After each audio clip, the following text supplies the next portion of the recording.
Hi, my name's Shawn Shaler. That's my friend Chris Ford, aka The Objective Geek, and we are very excited to bring you another episode of Avatar: The Last Podcasters. We are officially kind of a big day in a way, sort of starting the not the second chapter because they do that weird thing with books and chapters instead of episodes and seasons, but we're starting a new chapter of the podcast. We're into the comics now, and it's totally my first time through, blank slate for me, so I'm very excited to get into the comics. And we're gonna do all, what is there, five volumes before we get to Korra. So big step, and then we're gonna get to Korra, and that's gonna be huge. So very excited today. But before we get too far into it, Chris, how are you doing? I am doing fairly decent, you know. I've been watching Hamilton, so it's on Disney Plus. Not to the Disney Overlord says need any more plugging, but which kind of makes me mad just how much Disney has that You're I not that I plugging love. Disney, you're plugging Hamilton. It's different. um, that's been fairly enjoyable. Just watch that. Yeah, life's good. No, I've been like not hard at work on this video for Legend of Korra Fancast, but I've been like slowly at work. It's been taking me so long to do because I have a newborn baby and two other kids, and I'm working from home, and it's just like it's been taking. It's so far it's taken me about probably 4 weeks. It'll probably take me another five, not another five, but like up to 5 to 6 weeks to finish it. When before pandemic hit, before everything, new kid, it would have taken me like 4 or 5 days to do. Because fan casting isn't. I put in a lot of work into it. I research them and everything, but once I have them picked, like I don't have to write a script. I just talk about them real quickly. Um, Editing is fairly easy because I just put up a picture of that actor and the person, and then it's not that much editing. Like my usual 10-minute videos take a lot of writing scripts, take a lot of editing the video. Like I want just the right clips and stuff for certain spots. But this one shouldn't take that long. It should just take me like 4 days to do, but this is taking so long to do.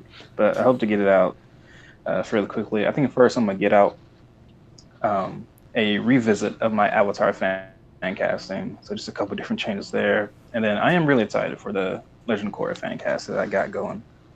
But yeah, it's taking a little longer than I anticipated. And it's Isaiah's fault. Everybody knows it's baby Yeah, Isaiah's fault. yeah, that little cute little How dare! booger.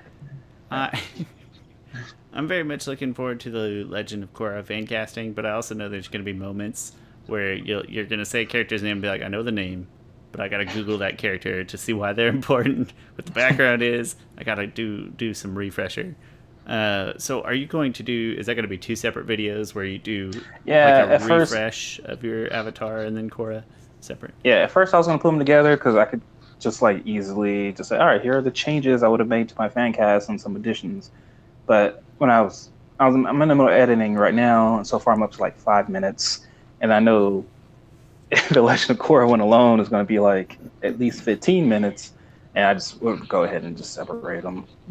Have you given any thought to so like if you do the Korra one now and then generate some excitement, and then the Avatar, like go back to the Avatar after that? And I don't know why, but in my head it feels like the closer to the Netflix release for the Avatar one, like the better or the more exciting, or maybe not. No, I don't know. In my head someday they're going to come out and they're going to announce a Netflix release date, and it's going to be really exciting. I hope Yeah. any I minute could just wait for that, and then any minute now, or any month or a year, perhaps. 2020 is not a good year for announcing things. yeah. Well, I'm excited for both. I know your previous fan casting video, your original Avatar one, went pretty bonkers for something that was, I don't know. I guess you could say it was like early in your YouTube span, Yeah. and Oh, it was. Yeah. it went pretty wild considering that. So it'll be interesting now that you have probably 20 times as many subscribers. No, you get like 8 20. times Let's as many see. subscribers, maybe. I kind of want to do the math right now. Back then, I had about maybe 300 subscribers. So Um, 10 ish I times have as like many, 11. I have like four now. So yeah, yeah, 10 something, 11. 10, I 11, don't yeah. know, 12, 12 times. So yeah, it'll be really exciting. Like I said, the closer we get, now you get the benefit of Avatar being on Netflix. I was tempted just out of boredom, like during the workday. Like I almost just started watching Avatar again, like just to have it on the background. So whatever, it's fine. Yeah. But I do that now. well, and I really did consider it pretty strongly, but I think I'm gonna force myself to watch more or something different than the 5 TV shows that I've watched ever. I'm gonna try really hard, even if it's during the workday, and I won't pay any attention to it whatsoever.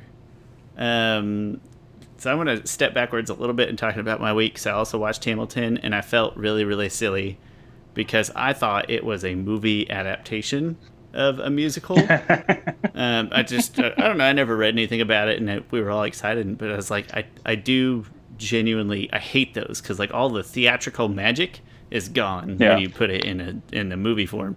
And so I was like, it could still be good, and I'll still hate it or something like that. So I was so excited to see that it was an extremely the highest possible recording quality production of the actual stage play. That to me made it way more exciting. As soon as it turned on and I saw it, I was like, oh, it's amazing already. And then I really did love it. I had never heard the soundtrack or anything, so it was totally fresh for me other than just generally having a perspective on what it was about. I would say at the end of Act 2, like right before the intermission, I would say that was probably some of my favorite segments, and favorite part of the story. I forget the actor's name, Daveed Diggs. Is that what you told me in chat? Daveed Diggs, who plays Jefferson and also plays Lafayette. I'm taking this close by the reins, but the red coats, better blood stains. I love him. Yeah, he's great. He was easily my favorite character. Just hands down, he was tremendous. Apparently, he holds the record of Broadway on the most words rapped in a minute or in like 4 seconds or something like that. He was like, it wasn't that hard to break. What are you trying to say? There's not a lot of hip hop on Broadway? Yeah. I have seen, and you probably saw it too on Twitter. Not like an uproar, but a large group of people that are like, yeah, see, we know that you can produce these films, like these theatrical recordings in very high quality, so maybe let more people enjoy real Broadway, maybe. You know? And I was like, that kind of makes sense. Put it on Disney, let the Disney overlords granted, more. And this isn't, I haven't, and I'm not the best at this, but I haven't seen that many plays. I've seen me neither. Maybe 3.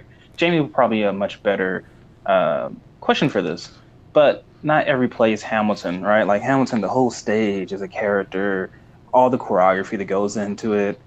When like, I don't know, Book of Mormon or whatever that one play is, or I forget the name, but like, I feel like those are just people standing on the stage singing. Like to me, maybe that's not as good as Hamilton film would be. Granted, I'll still watch a bunch of plays. I don't care because I do like musicals. I like listening to them. That really only started since Hamilton because like, I really enjoyed this. Let me go venture out and listen to some other things. Fun fact. But I don't know if it'll be. It wouldn't be.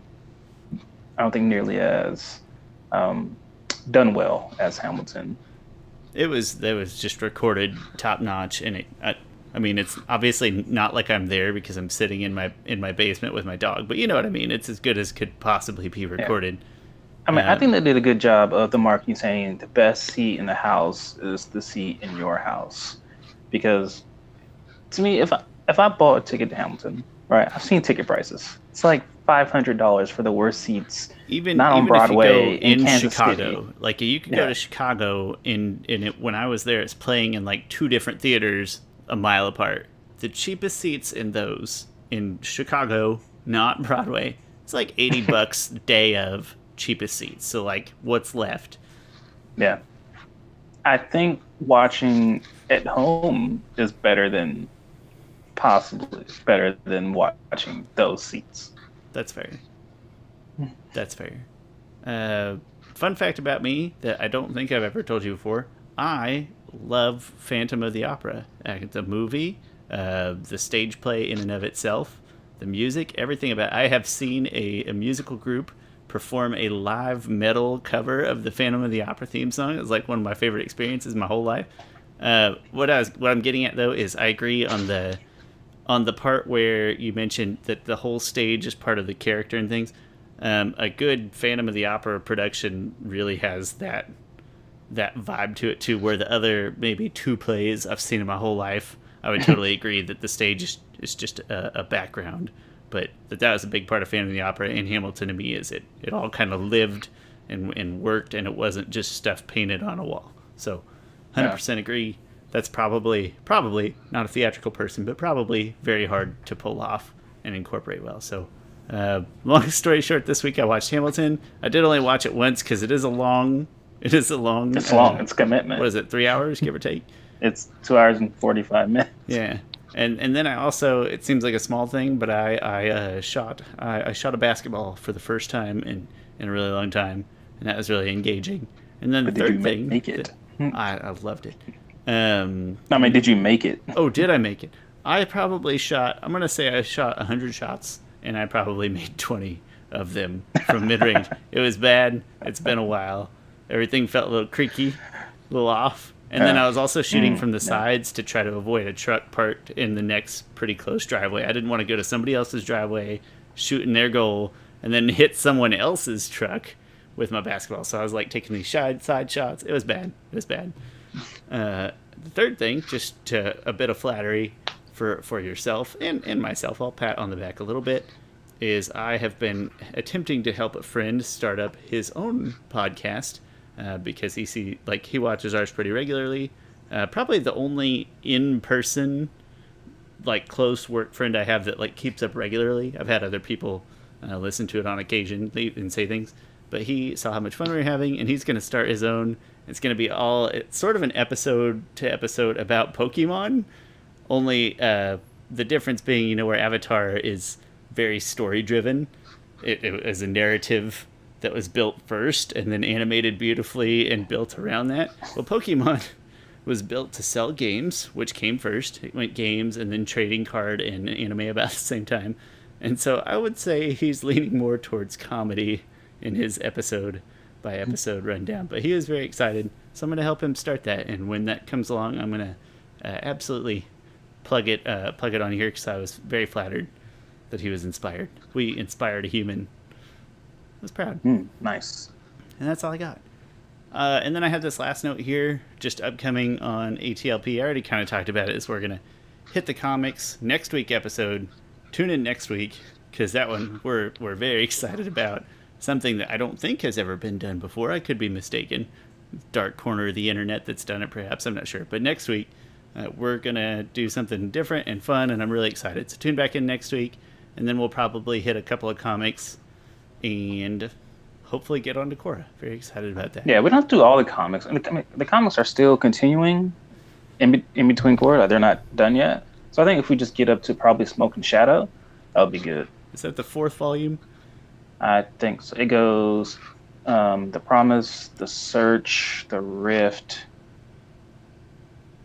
Smoke and Shadow, and North and South. Okay. Yeah. And then I know there's 5 at this point, but I get the. And then there's Imbalance also, which Imbalance is okay. Is it done, or is it still? It is done. Yes, it is done. Maybe that's it. The best part about the comics is that they are not, it's not time sensitive within our own chronology. Is that how you say it? Chronology, and so they'll make nice filler episodes here and there when we have the opportunity. So, but who even cares about the comics? Because you got to tune in next week, because that one I'm really excited for next week. Getting pretty jacked about it. But no, I'm just kidding. I care about the comics right now, and that's why we're going to talk about The Promise, which was the first one released. Comics, the important thing to remember as we go through these, we are going through the entire volume. And so whereas an episode is usually, a day or two in the life of Avatar, these comics, much bigger story arcs, much bigger scope.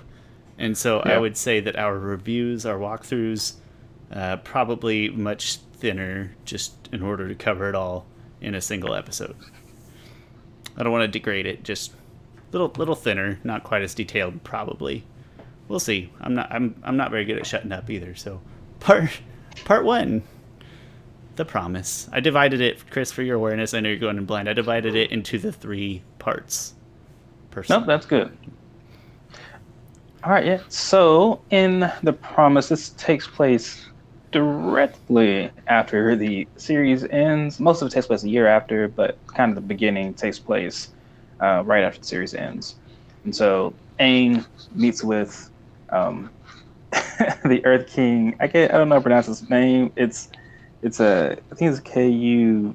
I'm not gonna pronounce him Kawhi, I've as been in saying Kawhi Leonard. Kuai or Kuei. It depends on if you're in that Mai or Mei camp. No, I've been saying Kuai, yeah. So I think we're probably close there, right? Oh, okay, Two out of two fans Earth agree. King Kawhi. Nice ring. Um, yeah. So there's big issues here, right? The war has ended, 100 years of war, and they need to move towards harmony. And one thing I love about the term harmony is that oftentimes people talk about like peace. Okay, we have to fight for peace. And I think I've had this conversation with you, or I've had this conversation and some of my analysis on the Dragon Prince about like dark magic and war and peace and how they're not necessarily opposites of each other, but they're more of a circular reference to each other, right? Like peace shouldn't be the lasting goal, right? Because wars could end and peace could be brought about just because one person is strong enough to say, "Hey, stop complaining, or I'm going to kill more of you, some more." Like peace, that's still peace, right? Because it's like, oh, hey, we're at peace, we're not at war. But to me, what the real opposite of war would be is harmony, right? After war comes peace, but then harmony makes everything better for everyone, and to where I think this is a good um, it's a good goal, right? Which I kind of wish the Avatar's goal was not to keep peace and balance, but to keep harmony and balance. Although balance is a vague term, but harmony. So I really like that they titled it Harmony Restoration Movement because that's what they should really be moving towards. It's like harmony is that perfection that you can't achieve, but you're supposed to shoot for anyway, Yeah, versus peace just being like passing grade, yeah. something in that ballpark. Like after the Civil War, right? Like there was relative. No, I don't want to say Yeah, it that really even wasn't that. But peace. I get where Um, you're going with that but it wasn't at a harmony, right? minimum. Um, Harmony yeah. probably doesn't exist in reality, but you're supposed to strive for it anyway. Yeah. Is what I'm going to settle on personally. But I'm not going to tell people how to define harmony. Yeah. Um, but so the main issue here is that the Fire Nation has colonized Earth Kingdom territory for the past 100 years. All right. So now it's like, all right, well, all those people have to get up and they have to leave. And so everyone's along with the plan. Zuko's like, yeah, it'll happen. We'll do it. King Kawhi is like, we'll do it. And Aang is like, yeah, I'll help along with it. Okay, real quick. In a comic book, I love the back. If you pay attention to the background, I find it hilarious because in Avatar they do this all the time. There's an image of Momo fighting with the king's bear. He takes he takes the bear's hat off, and the bear's looking at him like, "You have my hat," and then the bear swipes it from him and takes the hat back. Like all this is happening in the background. Bosco, come on, man, act like a Yeah. Kingsbury. I haven't mentioned it yet, but I have to throw it out here real quick. I didn't physically read this one or the search. I watched essentially like YouTube where they'll post each frame on the screen, but then have like an actual sort of cast of voice readers, and so that was pretty interesting. And it is a little, I would say, a little harder to focus and to take time to absorb the entire frames. I probably miss certain Yeah. amount of stuff in the frames because somebody's reading. Whereas if you're actually reading the comic and you absorb it and then you move on to the next frame, so no, I did not see that at all. But that's amazing, and it makes me feel like I missed out. Um, okay, so actually, that conversation with Kawhi takes place before like the finale. Right, they go to the Earth King, have the conversation, and then they go to Iroh's tea shop, and they're all together having that nice time. Where Sokka's like painting the pictures of them all, and it's a terrible painting, things like that. And then it goes to where Aang and Katara kisses, where Katara kisses him. Funny enough, all right, so something I was thinking about. Well, sometimes like Zutar shippers love you guys, but Thank I you so much see for listening sometimes. to our show. Please don't leave. Yes, oftentimes they're like Aang was always pushy with Katara, and I don't agree with that. But if I think about it, how many times and like they'll be like he kissed her like when she didn't want to, and he did kiss her one time when she didn't want to, which that was terrible on Aang. But then there was, if I count how many times Katara kissed Aang without asking, it's actually more than you think. Like there's plenty of times where Katara just kisses Aang. This is gonna be one of But those like gender differences. Is like, well, boys yeah, it doesn't they don't care. hey, come on, guys, it's 2020. We can do better than this. Yeah. But anyway, so it picks up with them kissing, and then Sokka comes out, and Sokka's freaked out about them two kissing, which I think he takes it like relatively fine for Sokka. But As good as you would expect him to, I suppose. yeah, um, yeah. So then, so they head to the Earth Kingdom, and and then Zuko's still worried, and this is one of my issues, sort of with the book, or sort of just with this book, is that characters regress some, specifically Zuko does, because he's still fighting this whole thing of like he's so unsure of himself. He doesn't know what to do, and he takes, which we'll get to more later, takes more advice from his father. But he's so unsure of himself. So he's like, Aang, if I turn to my father, I want you to promise me that you'll kill me. And that is the reason why the book is called The Promise. So, I'm trying to think of a promise I've ever made that was like a sort of a negative thing. Like all my promises are always like, hey, if we do this, then we'll go get ice cream. Way positive connotation. um, yeah. So then it says 1 year later. So then So there's 1 year later has passed. There's been like 5 assassination attempts on Zuko's life, and you can really tell by the art. Like the previous page, Zuko has a really full face. In the next page, he just looks like skin and bones. Like he's tired, and he hasn't been getting much sleep. And at first time I read it, I didn't really notice it. I just thought it was like bad drawing, which that's dumb. Like this person's a great artist. Like why does What a sloppy rendition. yeah, Looks like like he man, hasn't this slept. yeah, like that's the point, stupid. Like what if someone? I bet someone was dumb enough to comment on the artist like Sugo looks like crap. I probably so I noticed, but I'm gonna say that I had the advantage of like just having talked to you about these comics before, and like having heard this from you before or something similar to that. So I feel like I've had a sort of a step up just from having conversations in advance. But I will say that one thing I liked about the comics is that they do.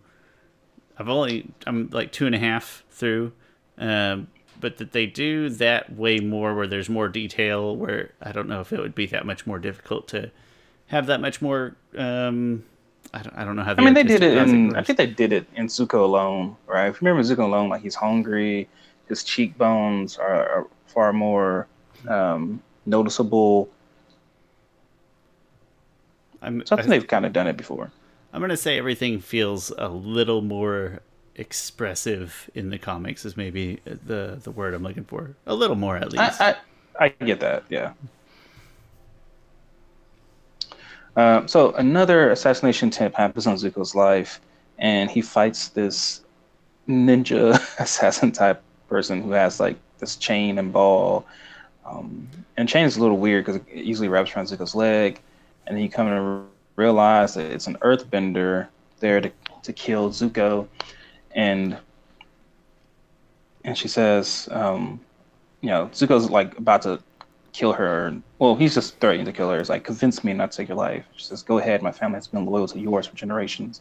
By getting rid of me, you'll simply complete your betrayal. Your family. And then she said, yes, my father's mayor of Yodao. Yodao is a city or a village in the Fire Nation Earth Kingdom colonies, and she's an Earthbender. And then Zuko goes there to meet him. And that's one of the things I hate about this, or at least I hated when I first read it, is that Zuko meets the mayor of Yodao, and who is the father of Corey, who tried to assassinate him. One thing for trying to assassinate, to me, you're not getting off. You're going to jail. You tried to kill. I mean, maybe Zuko's like, hey, I've been there before, you know. I chased this one guy around for like 3 years one time. It was wild. Anyway, no, I agree. It's kind of weird that it's like you attempted murder at a minimum, much less assassinating the Fire Lord. Yeah.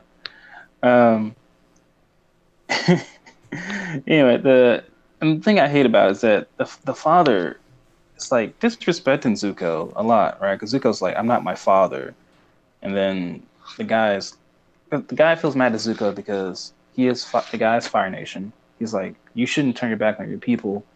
Like, we are your citizens. You are the Fire Lord. We've been living here for, my family's been here for 100 years. And to me, that's a narrow-minded way to look at it. And granted, it's easy for me to see that. But like peace, Fire Nation has to sacrifice something, right? We'll get more into that conversation later about, I don't know, like what we would do in that situation. But I see your point. Is it's easy to it's really easy to like lay down that justification of, well, we've been here 100 years. It's our home, but like, where's the sacrifice on the part of the Fire Nation? What's sort of gonna be given back in return for having it taken initially?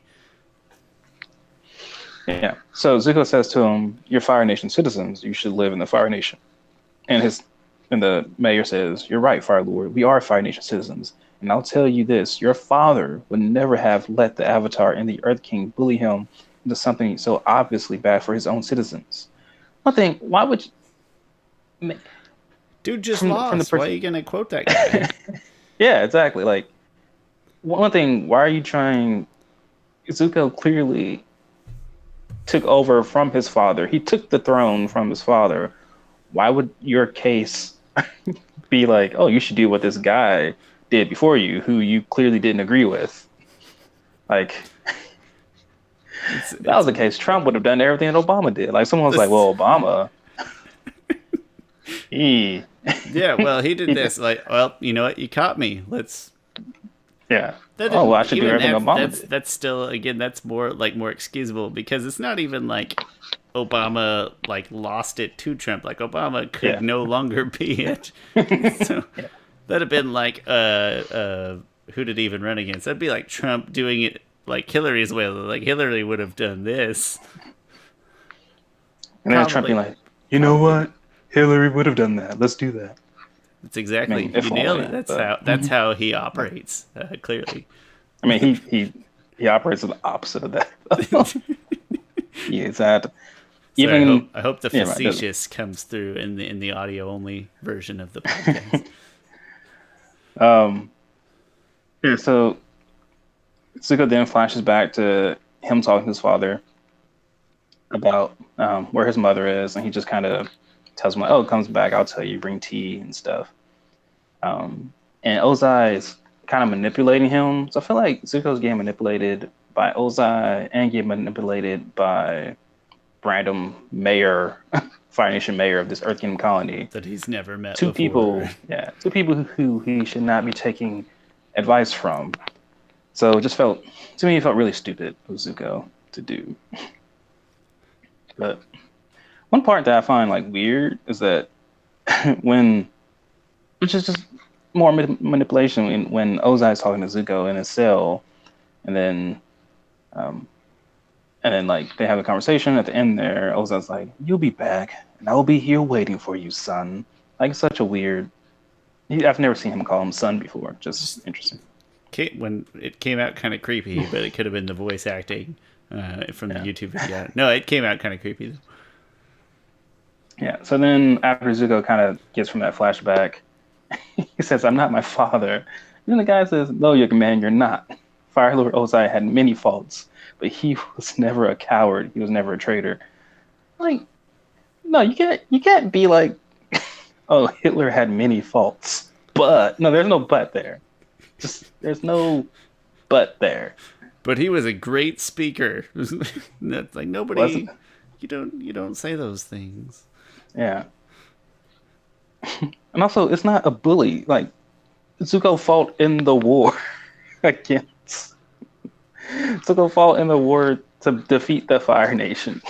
Like But he's no, no. trying his best to turn over a new leaf. And Yeah. it we'll touch more, I guess, as we get closer to the Yeah. end. All right. So yeah. So they're trying to go ahead and go with um the Harmony Restoration Project movement, and Aang is helping them move along. They've already moved along a couple different colonies, probably a couple of them that were there like just a couple years relative to other ones that have been there for 100 years. And then as Aang is helping everyone move, a soldier from the Fire Nation comes along. He says, by the decree of the Fire Lord, like he's withdrawn support from the Harmony Restoration movement, which Aang is like, that doesn't make sense.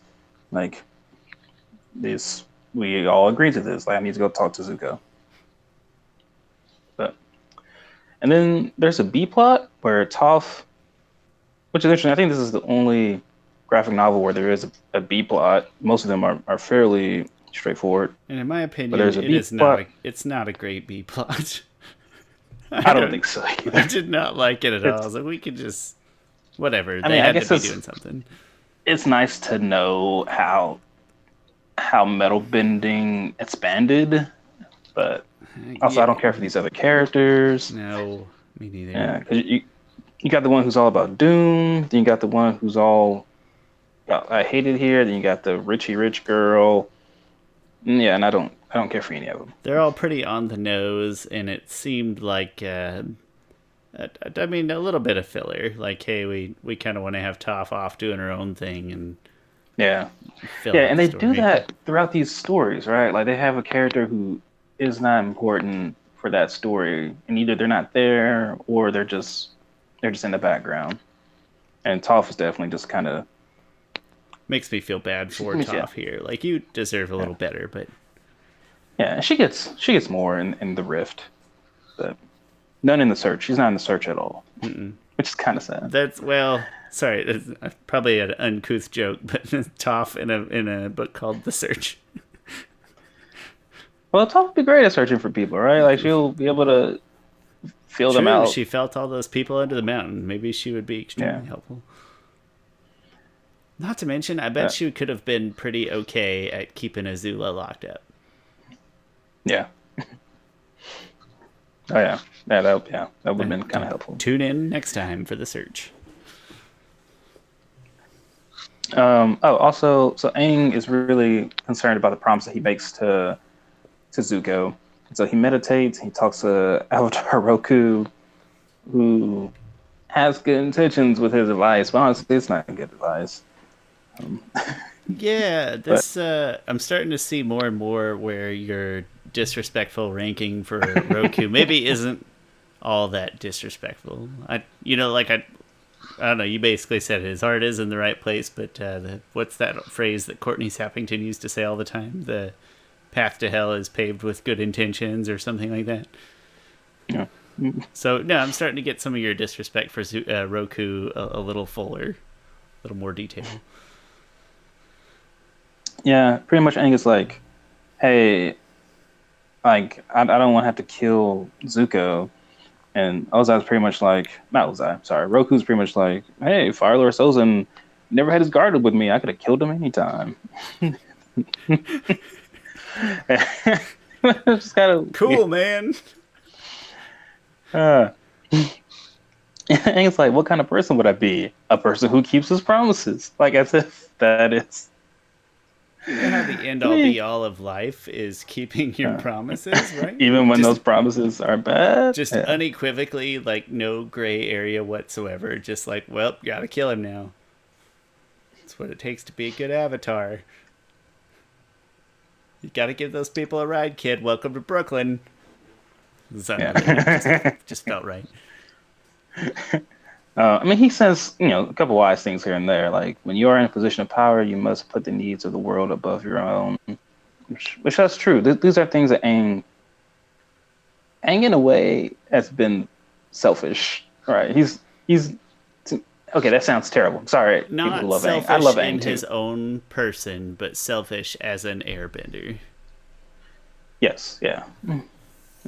Which I there's, agree for right or completely. wrong, there's really good reasons that Aang is like that. But to me, Aang has never been able to put the world before, his devout beliefs, and sometimes that helps him, sometimes it hurts him.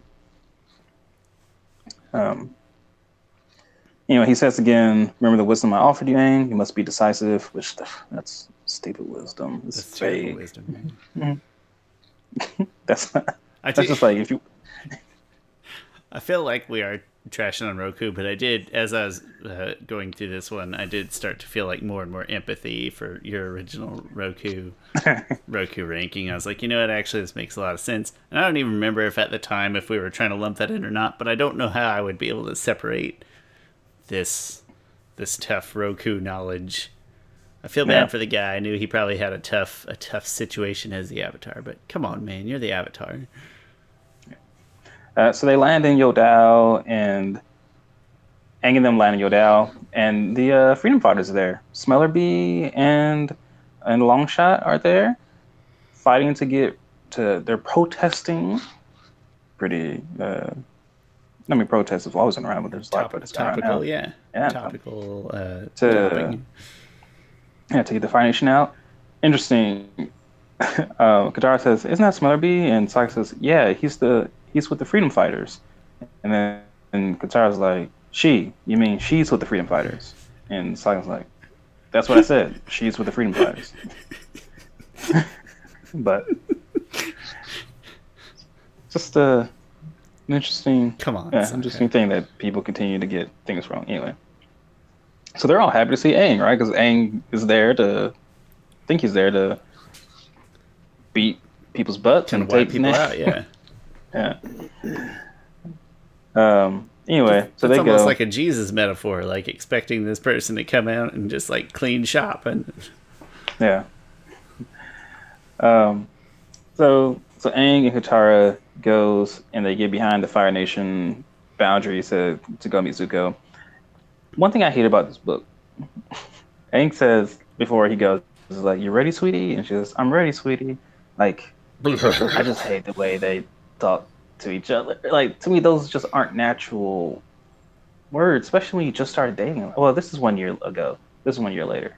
So, but still, it just doesn't feel right at for a them to. bare minimum, that's maybe private, like maybe private, not pet names, but that kind of discussion, but not just like out in the open. Maybe Sweetie just seems too. I don't know, too generic. She's got a Too name, Aang. like I don't know what you call it. I just call my wife Babe most of the time. If I call her Tracy, it's because I'm trying to get her attention or something, Yeah, or you know or what? I'm around other people. In public, I probably call my wife Heather, and I'm not a Yeah. formal person at all, but I probably call her Heather in public primarily unless there is a comedy to be had.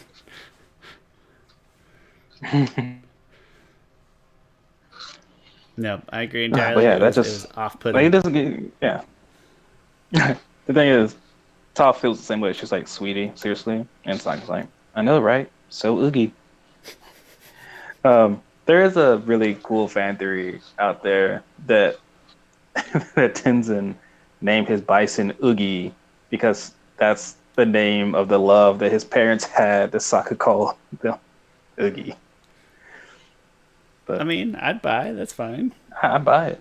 Yeah, that's my headcanon. If that were a ship, Um, I would ship it. I would absolutely. yeah. I like how Aang meets one of the finest guys. It says Flamio Hotman, and he bows, kind of, or he doesn't bow. He just is Does holding his his hands in a this thing right here? Yeah. yeah. Anyway, they fight, and weirdly, I feel like Aang is like, hey, I got this guitar, I can do it, even though Katara's no slouch. Like she's the best waterbender probably on Earth, and then I mean she proves it. She ends up being the one to like take all these people out with her waterbending, and Because not if you're Aang. playing Pokemon, you don't send. You're fighting the Fire Nation. You send out the Water Pokemon. Come on. Yeah, I was embarrassed for uh, Aang there. He's being a little silly. yeah, yeah. Katara beats them all up, and then Zuko stops Katara and like, this is another Zutara moment for you, Zutara fan. Just kidding. Zuko holds Zutara from the like, and she says like, "Ow, you're hurting me," and then like, and then Zuko's like, "I'm hurting you. What are you doing to my soldiers, my people?" And then Aang takes him out. Anyway, also pretty much the rest of this chapter is is so sorry, I'm kind of jumping all over the place. Anyway, Aang then goes into Avatar state, kind of in an angry mode, which is interesting because even Katara's like, if you go into Avatar state like this emotional way, you won't be able to control yourself, which makes me think that Aang hasn't fully controlled the Avatar state, which I guess I mean it's something you always continue to do. I guess get more and more control of it. Maybe she's right. Maybe she's implying that how he enters the Avatar state's gonna dictate some element of control. And here it's sort of Yeah, let's call it like a petty rage as opposed to a yeah. righteous reason.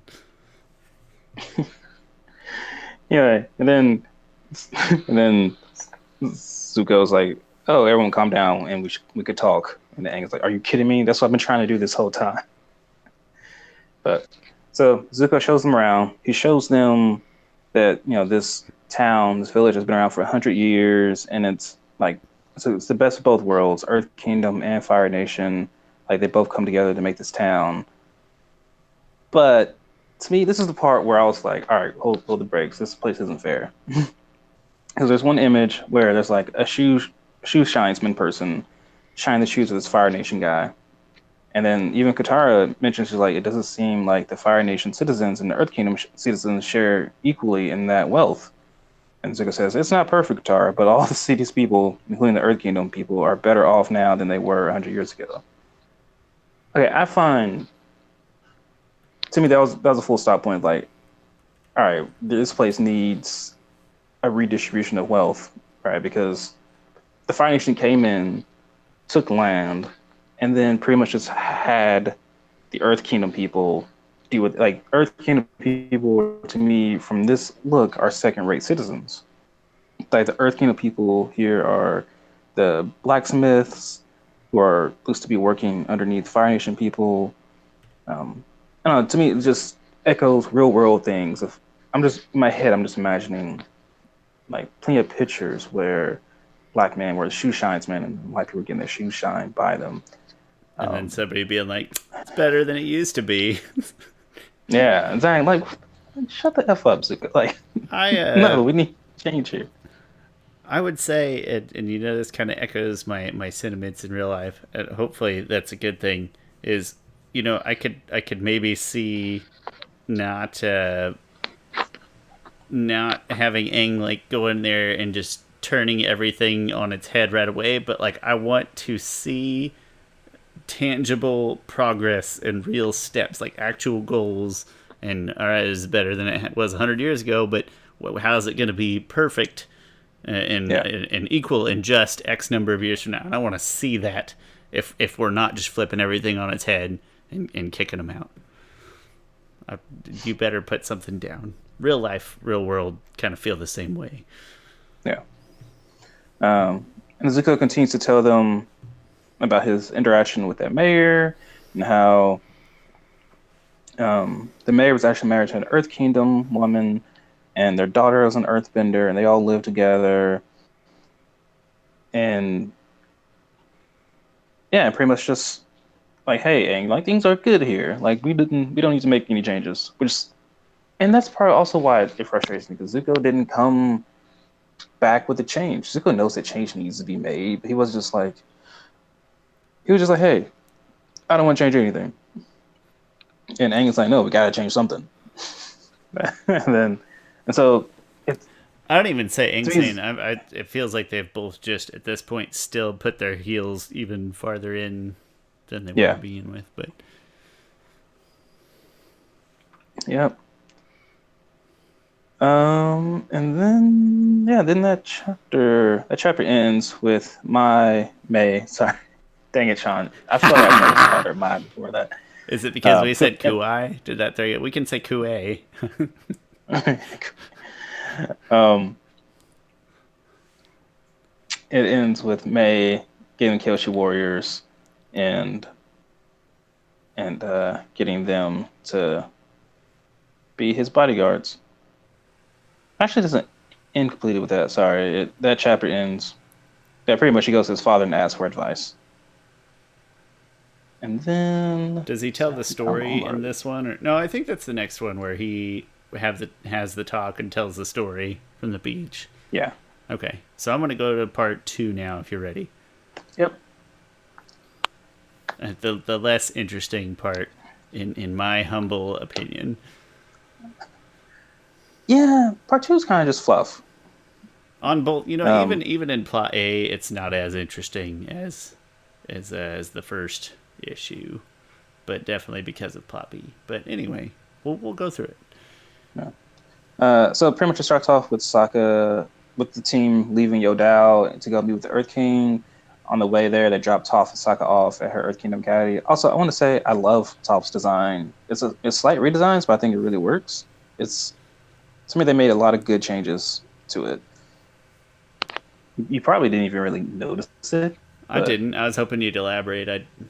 Nothing struck me in particular. um, it's like I don't know, it just looks more So I didn't mean to like put you on uniform. the spot either. I just didn't pick up on. I don't have an eye Just for looks I that don't kind of know, detail. just looks more fancy, I guess. A little, But maybe more like cleanly and adult. yeah. Anyway, they land there. Toph, this guy came in there. This financial guy kicked her students out, and then because they were there before, and then they were going to leave with the Harmony Restoration movement. But then since Zuko said everyone can go move back, he moved back into his training place, and him and Toph have a little bit of a fight where Toph metal bends uh, a staff, bow staff, onto his head, and he can't remove it. Which makes me think that those two people who she locked up did not ever get out. That they just died in there. Hey, people die in this show. It's true. Toph is a killer. Toph has at least two people on her kill count. Maybe I should go through and do a kill count. The thing is, Aang will probably have the biggest kill count.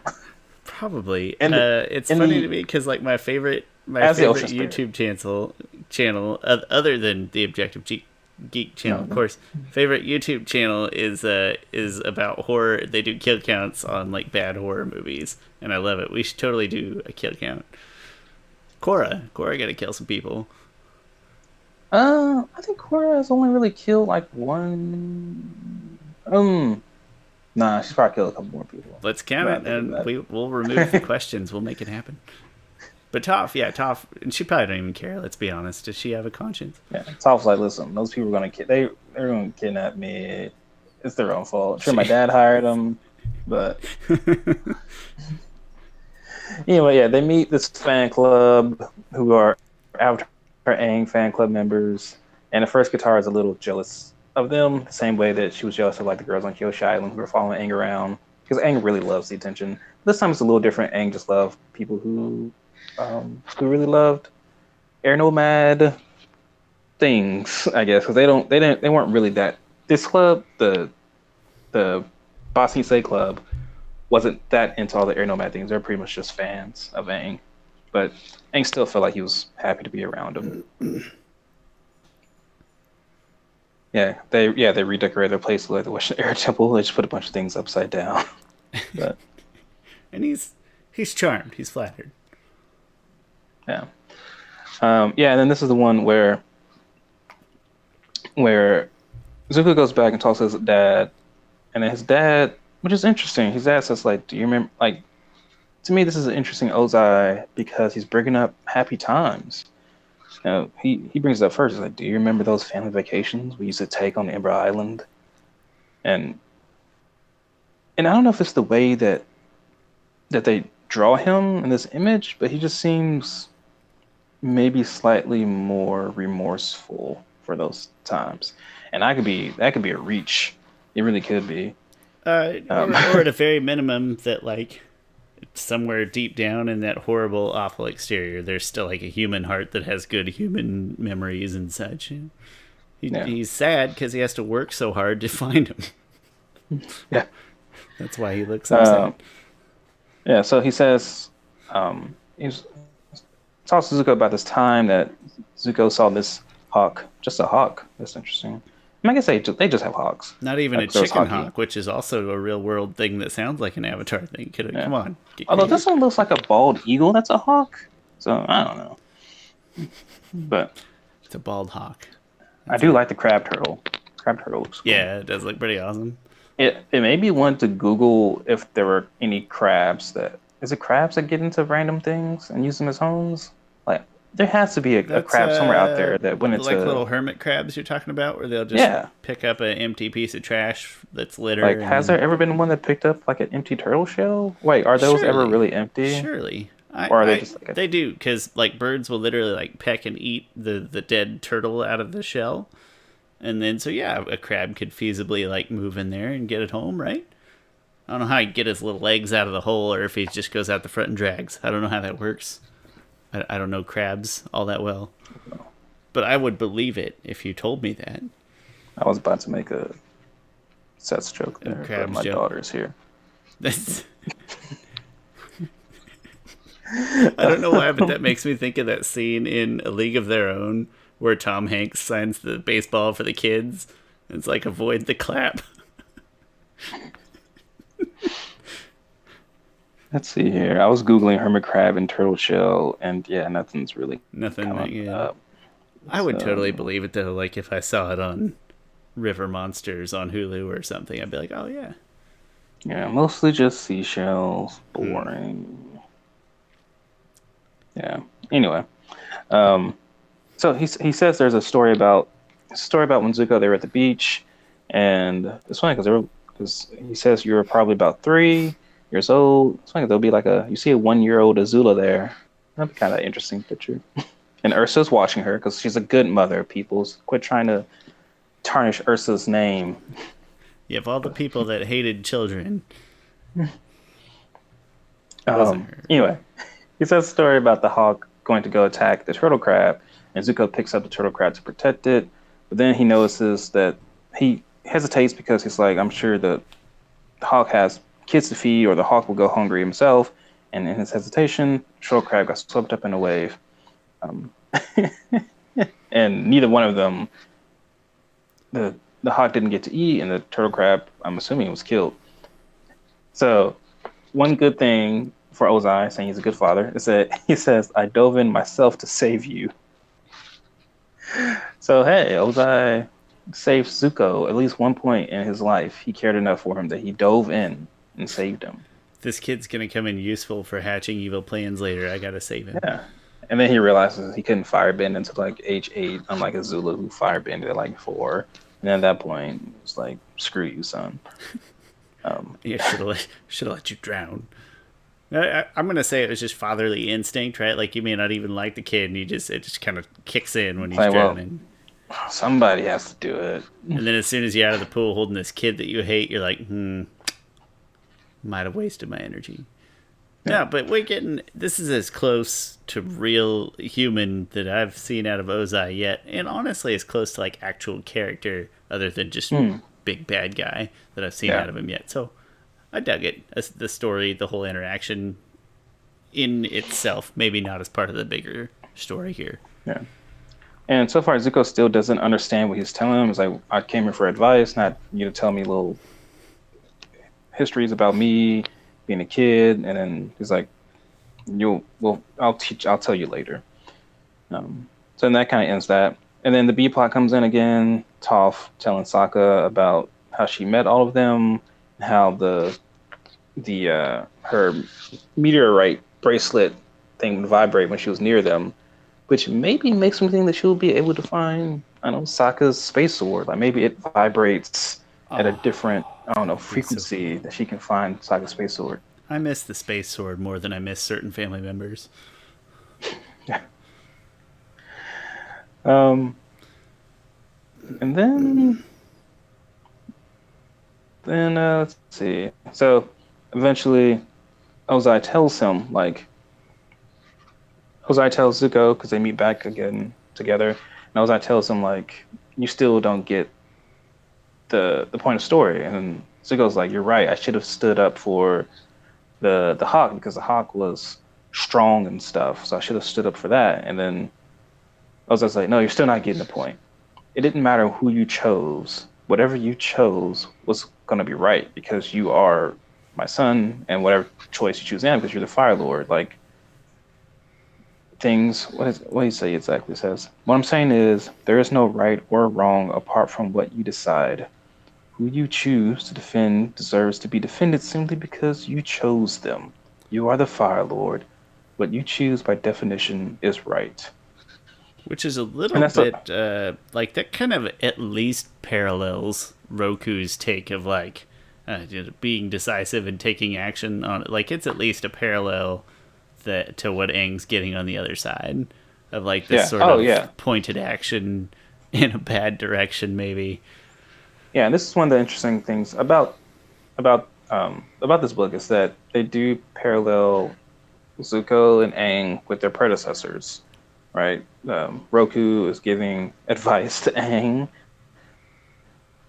Fire Lord Ozai is giving advice to Zuko as the Fire Lord, and they're both like, "This advice isn't that great," which is goes to why the world doesn't need this old advice. This is what got us in some of these situations to begin with. I don't remember if you two know this, but you guys kind of started this thing. Yeah. Which Ozai's whole might mix right thing is it's never right. Um, and Zuko It says caught that, me right? off Zuko, guard a little bit because I wasn't sure. As like after as soon as I read, I was like, it that makes sense as to what he would say. But it did catch me off guard a little bit at first that he said it. I don't know what I was yeah. expecting him to say. And Zuko says, no, right and wrong are bigger than me or you or even the Avatar. And I believe that the Avatar, the Earth King, and I can come closest to what's right by working together.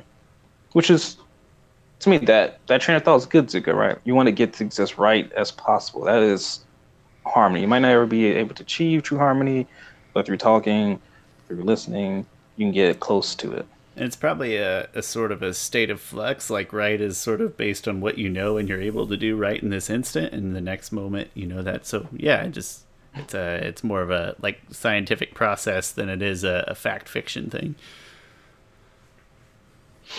Yeah, it's just interesting. So there's some interesting conversations going on between Ozai and Zuko here. Zuko says, I'm going to wait, and with patience, we'll be rewarded with a peaceful resolution for everyone. Even as we speak, the Avatar is. And then Ozai interrupts him, says, the Avatar is an irrelevant relic of a bygone age. He wants to keep the world frozen in time by denying the inevitable victory of the strong over the weak.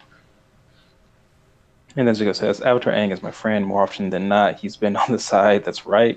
I trust him. I mean, Zuko, when has Aang like not been on the side that's right? That's what I want to. Is there ever a time that Aang is like? I mean, there are times that Aang is not. Um, I don't know, not like the best person, but he's always been on the. Especially in comparison to Zuko, he's always been on the right side of, I don't know, life. I guess. I mean, Like. if when he flipped out and almost killed those sandbenders, but I think that's about as close as I can get. I Yeah. don't know. I suppose you could. The only argument I could see is if Zuko really wanted him to kill Ozai, and he's still not sure if that was a good idea or not when he's sitting in here talking to Ozai.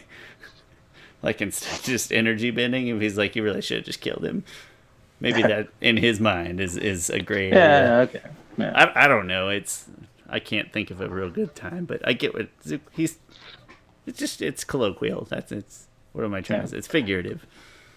And then at one point, I was like, it's really mad. It's like, you sicken me, Zuko. Leave my presence.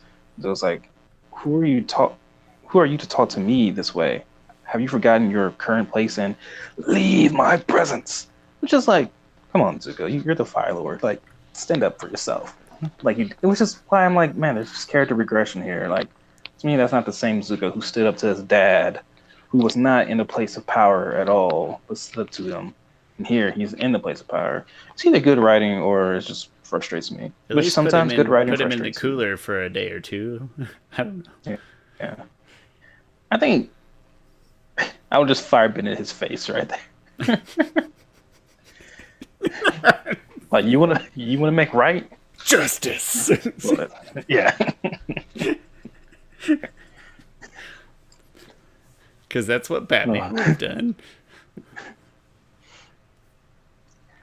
And okay. I would have at least then made Toph a pretty strong statement before I left, or gone the complete 180 and just stood in the corner of the cell where he couldn't reach me, but just stood in there and whistled or something really annoying. Just to spite him. Right, No, some terrible I'm not leaving, Dad. Just start singing Nickelback songs in the corner. I've honestly never really listened to Nickelback. I should see if they're as. I'm sure that's blown out of proportion. That they're not. They're not as bad as it seems, and they are obviously very successful for a reason. They just are the opposite of music that I like. So it's easy to make fun of them. No, they're not as bad as it seems. It's a grungy pop. That's all. But that's what I would have done. Is either A, take a verbal strong stand, or B, resorted to petty childishness. One or the other.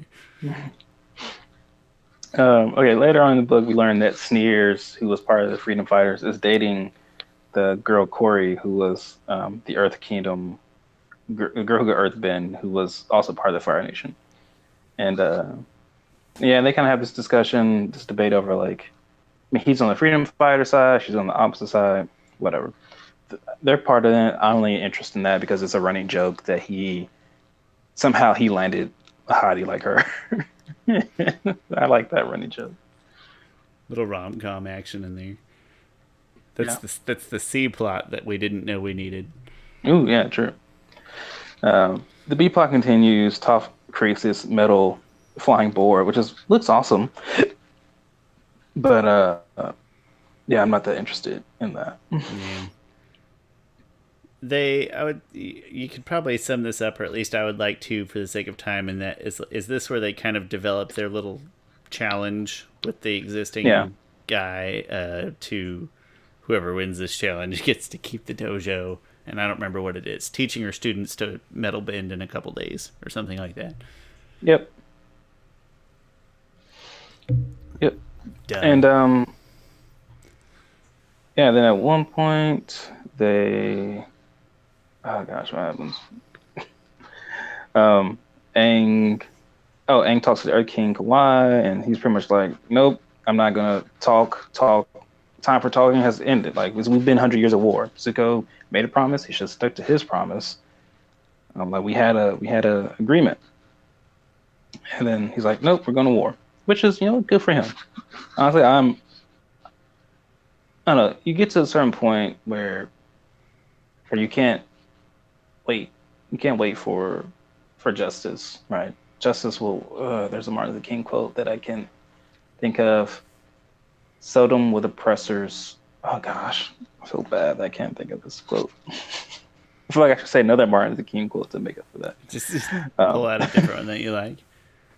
Life's most urgent question is, what are you doing for others? That's my favorite Martin Luther King quote. But I think my favorite one is at least recently given America, is that we are the heirs of a legacy of creative protest. Yeah. Creative, Let's see. fun word for that. Oh gosh, I can't find. I Anyway, pretty agree. much the gist of it is that seldom will your oppressors give you freedom. Like that doesn't happen. Freedom has to be fought for. Um, And even in the sense that, like, yeah, the Fire Nation is quote unquote lost, but this group of people is, it's almost like its own separate entity at this point. I agree entirely. I agree mostly. I say I would question, like, Kuai's sort of motives. Like, is he just doing yeah, it as yeah, his own yeah. sort of power? His motive is more so because he was weak before. And then he doesn't necessarily have that sort of kinesthetic empathy for any of the people there. But in general, I still agree of, like, you know what it is, it's time to take action. Yeah. So eventually, yeah, there's a story. Toff's students learn how to metal bend, whatever. Sokka tries really hard to motivate them, and it's a struggle. Yeah. Zuko and Mei break up because he keeps lying to her about seeing his dad. And then, interesting, you know what? So I did a whole video on who Zuko married and who, I did a whole video on who Zuko married. And I said between Mei, pretty much Mei, Suki, and Jin. And it's funny because these two pages, like page 72 and page 73, just like it's May, and then boom, 73, it's Suki. Like it's just an interesting change there. Like the colors just go from red to green, just really interesting. So May breaks up with Zuko, and then there's a really interesting passage where Suki is like, "I'm really worried about you," and just the way she looks up at Zuko seems far more intimate than she's ever looked at him before. And it kind of caught me off guard. I wasn't ready for her to, like, treat him with any amount of anything really, other than just, like, the dignity of, hey, I'm here to do a job. So yeah, exactly, yeah. But yeah, so that is pretty much that chapter. I think so as well. I'm gonna go ahead to the third one. So in the third one, so Yaldao has protesters, and someone, the Airbending, the Avatar Aang fan club chapter of Earth Kingdom sends a hawk to the Earth Kingdom chapter of the Boston Scene chapter, and they're like way more into it. They're they're so into it that like they have clothes that matches like exactly, and he even says that they have clothes that match the Western Air Temple. So the which is interesting because we never see like the girl clothes for the air nomads, and there's also boys in this club. There's a couple boys, I think. No, I guess he would have been bold. I think they're all girls. I say that's not a detail that I picked up on either direction that I would argue against her for. And then Aang goes from like loving everything to hating everything, which I understand. Kind of the tats that set him over the edge, right? Like specifically this mark of achievement, of accomplishment. Yeah, and then Aang's like, oh, and the arrows she painted on your foreheads look almost exactly like the real Airbender tattoos. Oh, these aren't paint; they're real tattoos. We use the same ink. Wait, what? And then Aang goes off like, but air nomad tattoos have to be earned through years and years of airbending practice. And she's like trying to be kind of like, oh yeah, we know, Avatar Aang. For a fan club member to receive her tattoos, never mind, they're all girls. She must master hundreds of airbender-like forms. And Aang's like, airbender-like. And he's really mad about it. He's pretty much like, for you to treat our tattoos like a part of some costume, my culture isn't a game. And like it just, and I understand, right? Aang's culture is being appropriated, right? Like that happens in real life very often for a sort of diversion or enjoyment. And that puts Aang more so in the side of like we have to separate the nations, which is not the right thing to do. Um, but he's heading more towards that. And then yeah, they're on the brink of war. The Earth Kingdom forces show up in Yodao. Zuko's sending his forces there, and they're pretty much gonna have a fight. And Kind of all centered around city gates, like what's his name? Kuai's army's literally outside the gates, right? Freedom fighters inside. yeah, yeah. Uh, So yeah, there's a scuffle between the freedom fighters. Yeah, they break through. Aang takes them out. Um, Toph stops a bunch of Fire Nation tanks, and just by disabling them a little bit one by one. um, there's a really funny passage. So at one point, so Smellerbee and Longshot is there, and the Sneers and Corey is there, and Smellerbee's like, "You're dating a Ashmaker? Like, how could you?" And at one point, Longshot like grabs Smellerbee's shoulder, and he says something to her the way that only he can say things to her. yeah. And then she says, "You do have a point, Longshot. I mean, look at her and look at him." It's just, oh, I love that the running joke even made it to Longshot. And like Longshot gives a thumbs up to him from afar. Like, you did it, man. Way to go. Yeah, it's so funny. But anyway, and then they all fight again. And then Aang takes them out. The Earth Kingdom forces show up. And then everyone starts fighting, essentially. And then Aang gets... wait a minute. Yeah, they all start fighting. It happens. There's Toph an actual takes out all the frontline tanks. clash. Aang goes into the Avatar state. Katara snaps him out of it. And then Katara has been trying to tell Aang this whole time, like, Aang, like, she's been changing her mind about moving all these Fire Nation people out of here. She's like, Aang, like, when I see these Earth Kingdom and Fire Nation family together, I think about our family, right? How are we going to combine our culture? I'm from the Large Tribe, you're from the Air Nomads. And then she's like, just think about that. Like, I know it's selfish for me to do that. Like, the world is so much more than us. But just think about our future. Which is a really cool, like, quick, I don't know, vision into the future of Aang seeing his firstborn child. So, And she's kind of said it out to this point. Like, all Katara's speech has been extremely deliberate. She hasn't, I don't say, like, jumped to defense or sides or anything. So it's almost like when she finally sort of speaks up with voice and has an opinion, obviously she's very important to Aang, and it gives it, as the reader, it gives it a lot more weight. Yeah. And Aang talks to Roku again. And Roku pretty much says the Avatar must hold the world above his own nation, even his own friends, his own family. He tells him, like I cannot put into words how much it pains me to tell you to end my own great grandson. And pretty much this is where Roku tells Aang that Ursa was his granddaughter. Which is an interesting concept, because then that lets you know that avatars can see the world through the current avatar's eyes, or any avatar's eyes. But any future, any beyond Avatar's eyes. Yeah. And Aang's not having it, which, again, I knew it was going to happen, but it still caught me off guard when he severs the ties.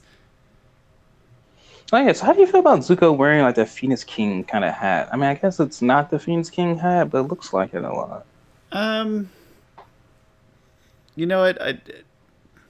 I don't care for symbolic things at all, really. I care more about how it impacts other people. So if that's frustrating or sets a bad message to the majority of the world, then I say Zuko probably take it off.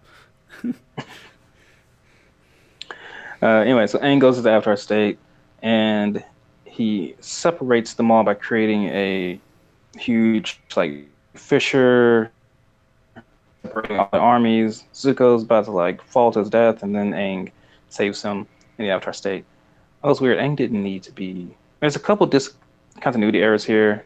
Aang goes into the Avatar state, and the eyes are still glowing, even though the eyes are only supposed to glow for like a second when you control the Avatar state. But he does seem to be in full control of it. Or he just means he's just nerfing the Avatar state for no reason. But He's just putting on a show. yeah. Like even Legend of Korra, the times that Korra is seen being in the Avatar state for a prolonged period of time, she's like going up against stronger people, or there's something wrong with her. But usually, Avatar state just needs to be quick eyes, and then eyes glow a little bit, and then they go away. So glad you're here to pick up on those details, because I absolutely would not. Anyway, Aang stops the whole army and fight and everything, and then they kind of show King Kawhi like, hey, the people here are from all sorts of different nations, and that sort of ends the conflict there. It ends, to me, in a very unsatisfactory manner. That's the end of that conflict, and then Roku, Aang talks to Roku again, and pretty much they have a disagreement. Yeah, sorry, I jumped the shark earlier when I was getting on that. Aang says to Roku, like, Avatar Roku, you taught me so much. I couldn't have become the Avatar I am today without your wisdom, but everything's so different now. It's not like when you were alive. I have to figure this out on my own. And Aang, he takes off he's holding this medallion of fire to that he uses to talk to Roku, or he kind of just uses it as a conduit, and he burns it, and that breaks his link to Roku, which Aang purposely broke a connection with an Avatar, which people complained that Korra lost connection. Granted, it was permanent, but one thing that wasn't her fault, but Aang purposely did it. Anyway. That's fair. I would say, like me, majority of those people maybe not haven't been into the comics, but yeah, that's very intentional, and he even made a show of it, sort of. It's kind of dramatic about it. He didn't just do it; he made it known. Essentially, it ends with them going to visit Iroh, and Iroh's pretty much like, "You should have came and talked to me, Zuko." Like, jeez. Yeah, he should have. That's got to be the most egregious crap in the entire book. Is after all that stuff, and you're having trouble as Fire Lord, and you're the first person you're going to talk to is anyone but Iroh. How he did? They try to excuse it because Zuko's like, "You taught me so much already. I don't want to bother you in your retirement." And like, it's not done. No, he's just ask him. Like, these are big decisions. Dude would probably straight up die for you. Not would. Definitely would. Not probably would. Yeah. Definitely would. And you're worried about like bothering him with some pretty serious questions that maybe someone who has proven himself to see a bigger picture might have valuable input. Come on, Zuko. Yeah. Biggest mistake to date. That can kind of feed into our next conversation, though. Before I go off on too big of a tangent.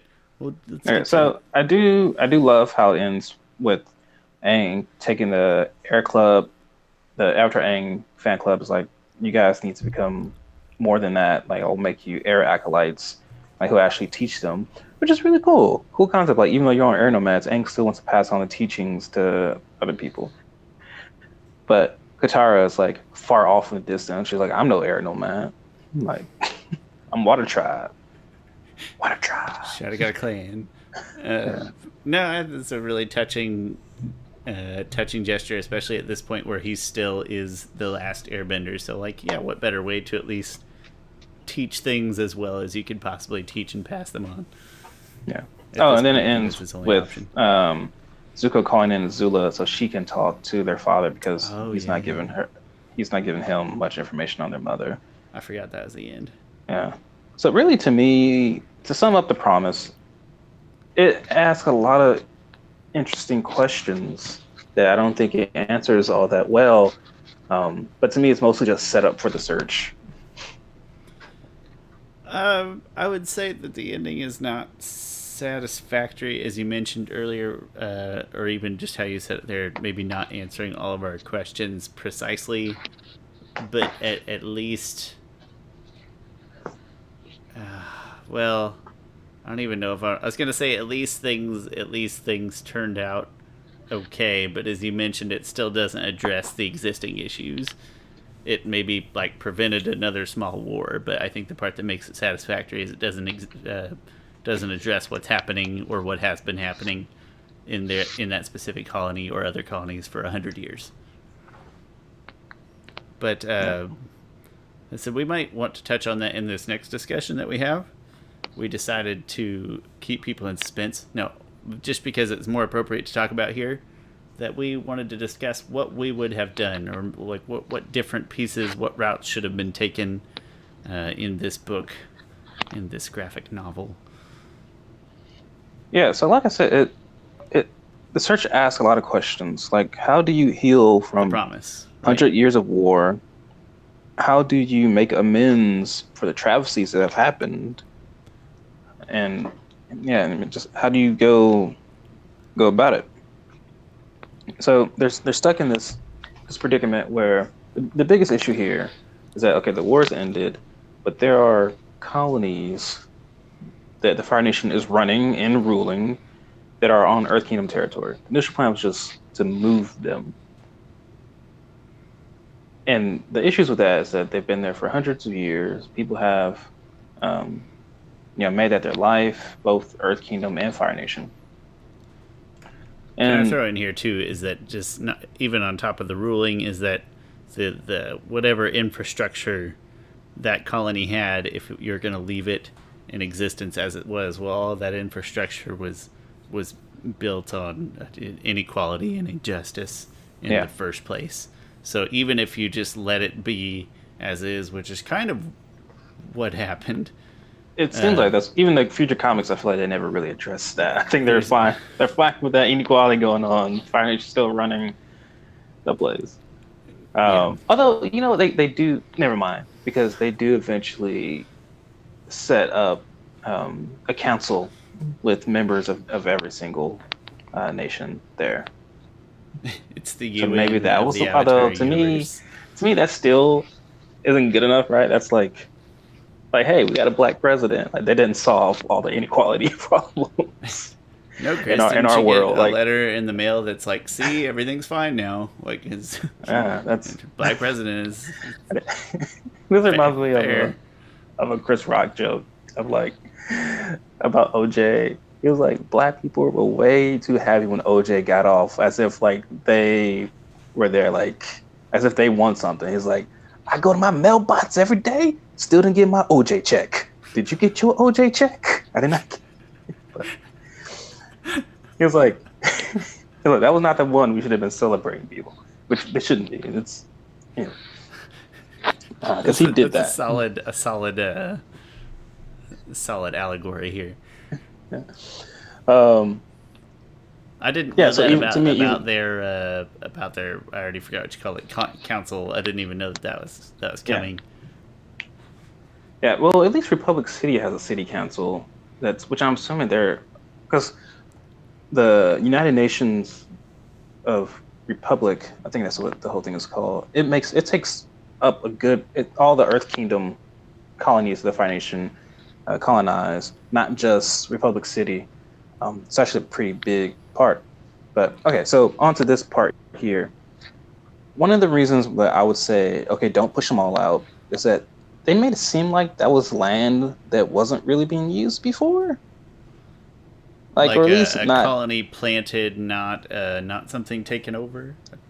Yeah, and so to me, all right, it's like, all right, well, if they came and they built stuff on that land, it was still wrong because it wasn't their land.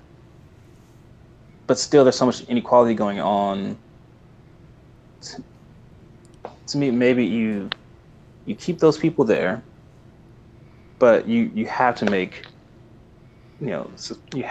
changes to the infrastructure there to redistribute the power.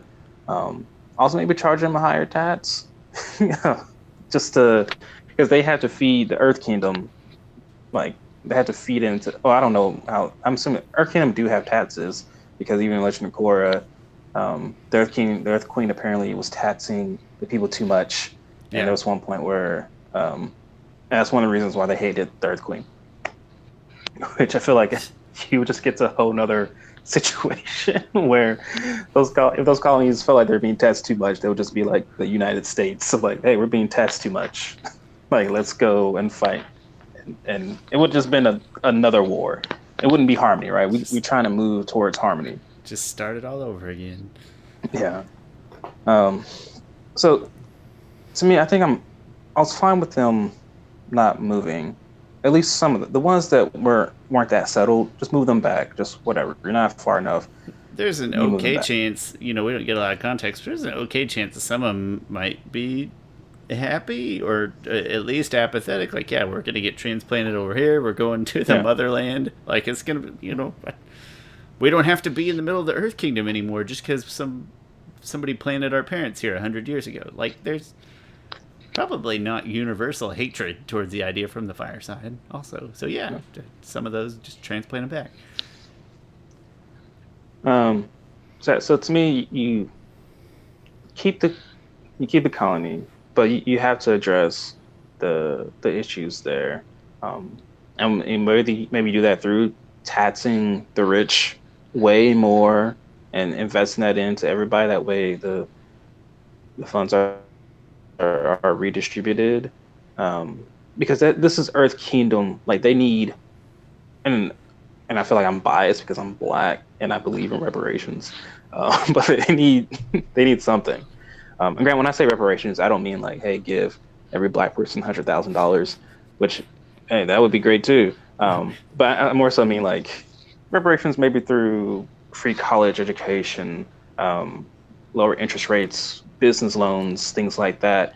It's some kind of tangible action to Yeah, work toward justice. Something to not a pat on the back, not not pretending that a black president is the end all be all, but something real and physical, of monetary value that is actually useful.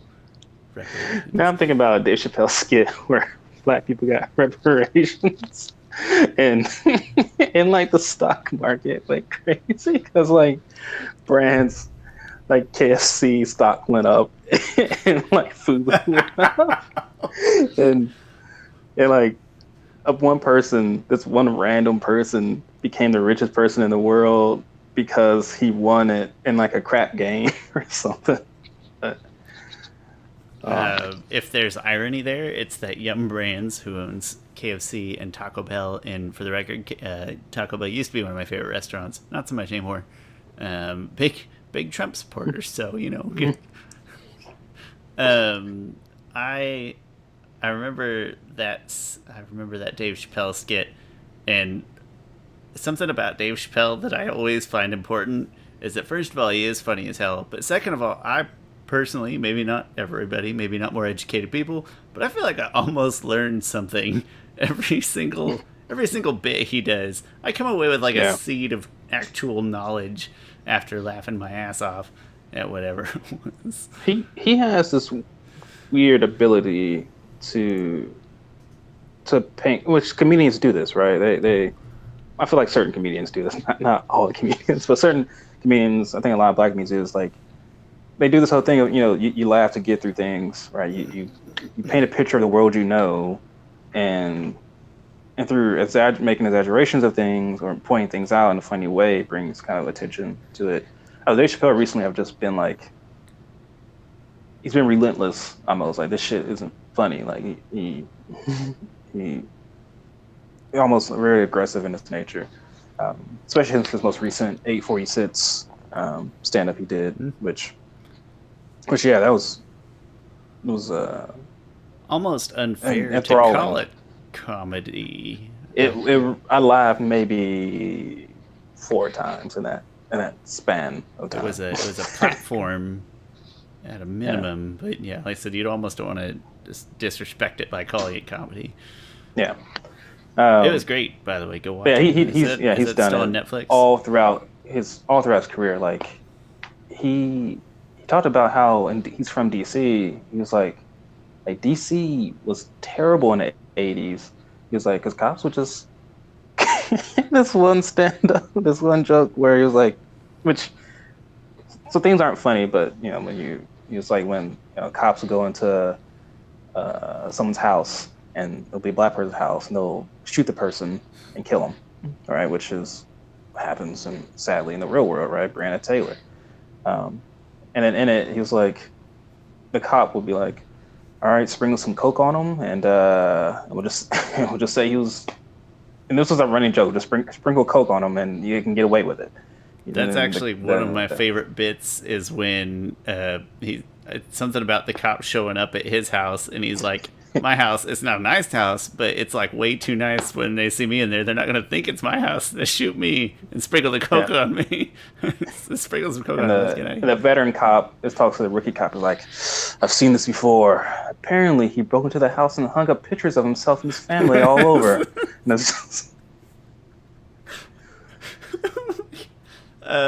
then it's kind of connected to that same bit. I lump it all in the same bit because it's one of my favorite bits of comedy of all time. But that same ideal of like taking a seed of reality out of his jokes is when somebody's describing the convict to the alleged to the sketch artist, and they're like, "Well, he was black," and he's like, "Say no more. I got the sketch right here." It's one of those where this is oh man, talk about comedy. But well, the underlying theme here though is that there in these colonies there is an inequality that still exists that is maybe not the same as a Fire Nation empower like hauling in the Earth Kingdom citizens as slaves or something, but like there's still a grave inequality that has to be addressed somehow. Is the foundation of what we're getting at. I have suggestions. I don't want to interrupt yours though, and I feel like I already have. No, go ahead. I mean, maybe just offer more land to Earth Kingdom citizens. My thought process is like some kind of stipend. So if Zuko as the Fire Lord. And he wants these people to not have to be supplanted, and both he and Aang do see some value to the coexistence there. And I'm pretty naive. I believe in the getting like there's going to be some growing pains, but that's a good coexistence start. But like, all right, well, Fire Nation instead of taxing the individuals, which you still can, I was like make the Fire Nation pay for some kind of additional development or pay regular stipends for those people to be there. And to support development of the whole city, if they're really in belief that this is the right thing to do to leave them there to coexist, like, all right, start dumping some funds into true development of that city. And then the other thing, on a more specific level of what would I do, when you initially said it, I was actually thinking, what would I do if I was Aang or Zuko?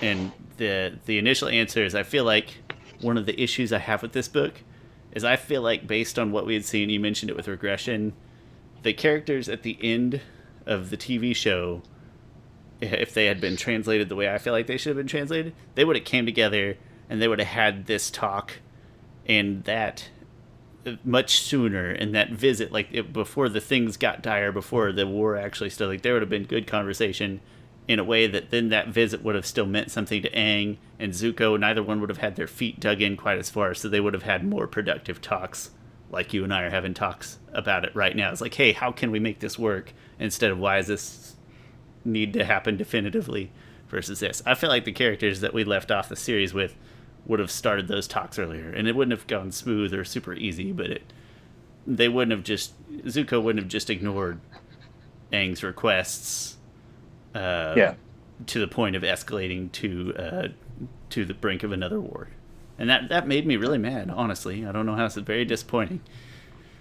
Also, you mentioned before Fire Nation, giving something back. I had this thought of that the Fire Nation is way more technologically advanced than all the other nations, right? They need to share their technology with the world, specifically with the Earth Kingdom. Like even in that war fight, you see the Fire Nation has tanks, and the Earth Kingdom are still using those like caterpillar things where Earth Kingdom soldiers are inside pushing pure earthbending power, not really tech, so to speak. Yeah. So they need to share their technology with the Earth Kingdom, and also funds. stimulate this, do something to stimulate this local economy with that technology. Some kind of, I don't know. I keep going to like power production in America. We have this thing where it seems like we think everything, like literal power production, energy.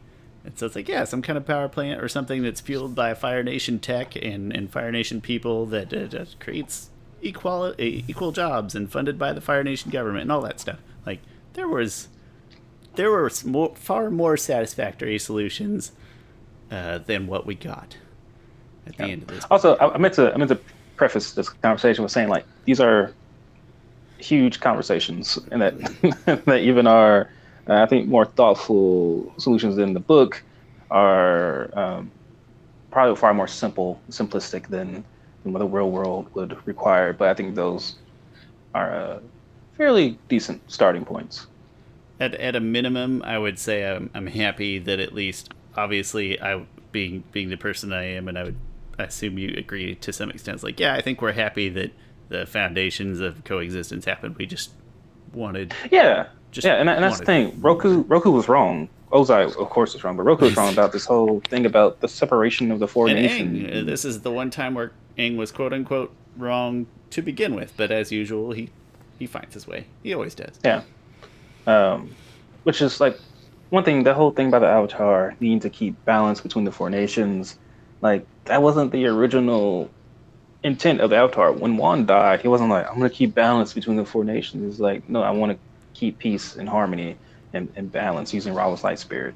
Like the four nations didn't exist when Wan was around. So this just, it's like a game of telephone. Like after a while, the duty of the Avatar becomes something it's not. Or wasn't intended to be.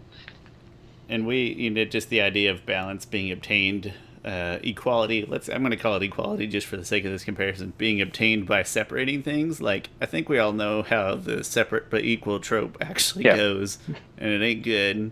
And maybe at this point in their developmental history, this is the point where they're starting to learn that and figure that out. Yeah. But.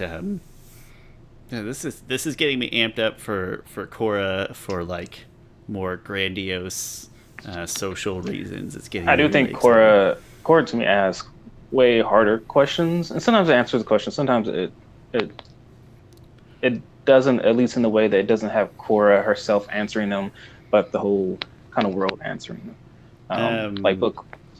This story felt more like Korra caliber material to me. Like when we go next to the search, I've moved it down. It doesn't have to feel like an up or down thing. This just felt more like a Korra story to me, whereas the search, having read that, feels more like an Avatar story. If I don't know what I'm really trying to get at there, other than just this felt like that kind of subject matter that you would encounter in Korra.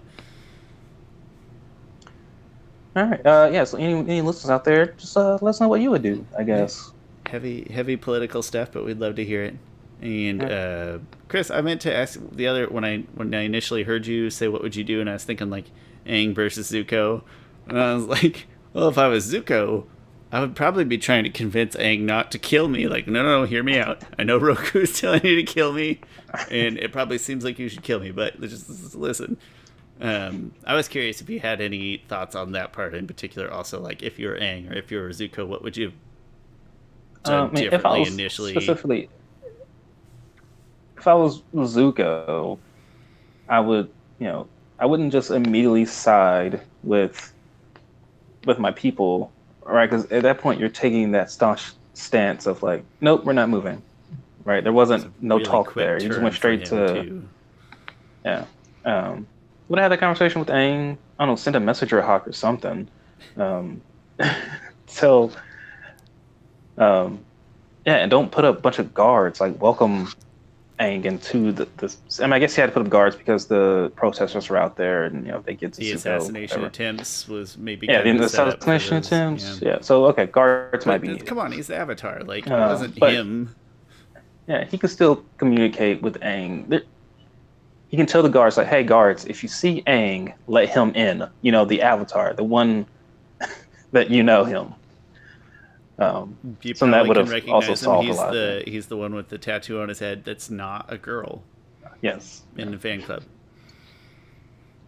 But yeah, I had fun thinking about both sides of it there as well.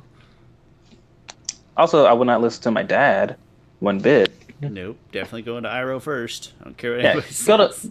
go to Iroh first. This Iroh's honestly, answer this is whole not going to be book would be political. pointless if he just went to Iroh.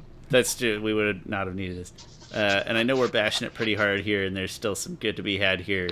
But it's like, yeah, I don't care what anybody says. It's like, well, Iroh's not a politician. He wasn't the fire alert. I don't care. Iroh sees the big picture better than most people. Chris, I'm actually just thinking now. I don't know if I ever got ratings from you. Do you have them? Oh, no, you didn't get ratings from me. I didn't give them to you. I didn't put them in, I but we'll haven't get really there, thought and you about them. just plug them in as we go. Yeah, sure. So Are you ready? do I this don't want kind to of the interrupt same you there, way Krista. we did our episode reviews. So for audio visual, I think it's first, which is just visual in this case, Just graphics. Yeah. The artist, I can't even pronounce it's her name. Sorry. Ignore Giruhu. these ratings I have on screen. Yeah, you didn't get these to me. Those are just previous copy and paste stuff. I'm gonna give it a. I think he gets better. I'm sorry. I don't know if it's a girl or boy. I'm sorry. I think they get better in the next book. And this one, I think they're still kind of finding how to translate the animation to graphic novel. So I'll give it a 7.5. I don't know, I wasn't blown away by anything, but I do think they did a good job. Like, it looks like Avatar. It's just comic wise, the panels were just weren't as interesting. The layouts weren't that good.